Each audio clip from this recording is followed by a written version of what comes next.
لوگوں سے تعلق بڑھا کر ان کی حقیقت کھلنے کے بعد انسان سوچتا ہے کہ فاصلوں میں کتنا سکون تھا اور کتنی عزت تھی۔ اس دنیا کی سب سے طویل اور مشہور شاہراہ کا نام صراط مستقیم ہے، جس پر چلنا بہت دشوار ہے۔ اگر اللہ تمہارے ذہن سے کسی کا خیال نہیں نکال رہا تو وہ اس بات کا اشارہ دے رہا ہے کہ اپنی دعاؤں کا سلسلہ جاری رکھو۔ اگر نیتوں کا اثر چہروں پر ظاہر ہونے لگتا تو ہمارے معاشرے کا ہر فرد نقاب کرنے پر مجبور ہو جاتا۔ لوگوں کے دلوں میں اپنا مقام اس طرح بناؤ کہ اگر مر بھی جاؤ تو تمہارے لیے دعا کریں، اور اگر زندہ رہو تو ملنے کی آرزو کریں۔ دنیا میں کبھی کسی اچھے انسان کو تلاش مت کرنا، بلکہ خود اچھے بن جانا۔ ہو سکتا ہے آپ کا ایسا کرنے سے کسی اور کی تلاش ختم ہو جائے۔ انسان جس شخص پر تنقید کرتا ہے اور جس میں کیڑے نکالتا ہے اور جس کو برا سمجھنے لگتا ہے، بلا آخر ویسا ہی ہو جاتا ہے۔ کبھی کبھی ہم تھک جاتے ہیں یہ ثابت کرتے ہوئے کہ بے شک ہمارا طریقہ غلط تھا، لیکن ارادہ نہیں۔ جب کوئی ثواب کی نیت سے اپنے گھر والوں پر اللہ کا حکم سمجھ کر خرچ کرے تو صدقے کا ثواب پائے گا۔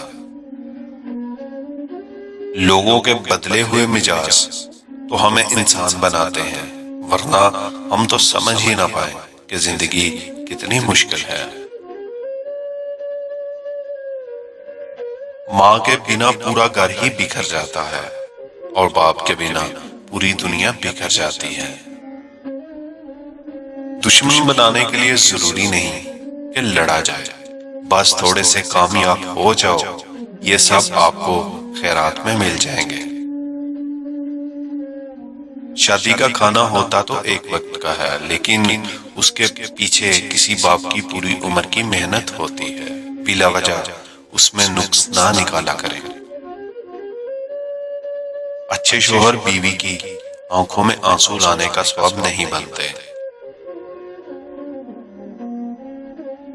میں نے بس یہی سیکھا ہے کہ اگر کسی کے پاس رہنا ہے تو تھوڑا دور رہنا چاہیے۔ مشکل کے بعد آسانی صرف صبر کرنے والوں کو ملتی ہے۔ ڈگریاں در حقیقت تعلیمی اخراجات کی رسید ہوتی ہیں، ورنہ علم تو وہی ہوتا ہے جو انسان کے عمل کردار سے ظاہر ہو۔ دشمن سے بھی زیادہ خطرناک وہ ہیں جو دوست بن کر دھوکہ دیتے ہیں۔ وہ کسی کتاب میں درج تھا ہی نہیں جو سبق سکھایا ہے اس زمانے نے۔ جو نصیب میں ہے وہ چل کر آئے گا، اور جو نصیب میں نہیں وہ آ کر بھی چلا جائے گا۔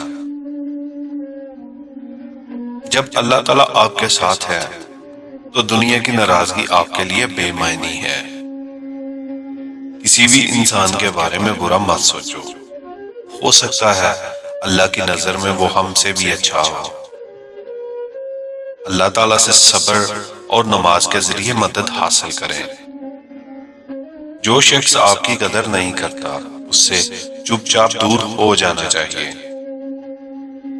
امید صرف اللہ تعالیٰ سے لگاؤ، دنیا کے محتاجی سے نجات مل جائے گی۔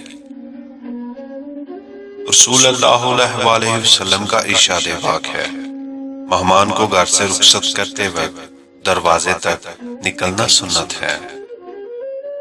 کسی سے اپنا موازنہ مت کیجیے، کم پہن لیجیے، سستا پہن لیجیے، کم کھائیں، سادہ کھائیں، لیکن حلال کھائیں، کم میں نہیں بلکہ حرام میں شرم کیجیے۔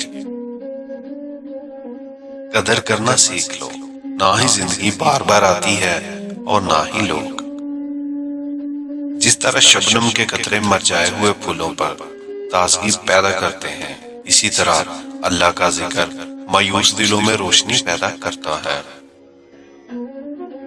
یا اللہ ہمارے برے حالات کو اچھے حالات میں بدل دیجیے، اور ہمارے گناہوں کو بخش دیجیے۔ ہم آپ سے دعا کرتے ہیں اور آپ ہی سے مدد مانگتے ہیں، آپ ہماری دعا قبول کیجیے، آمین۔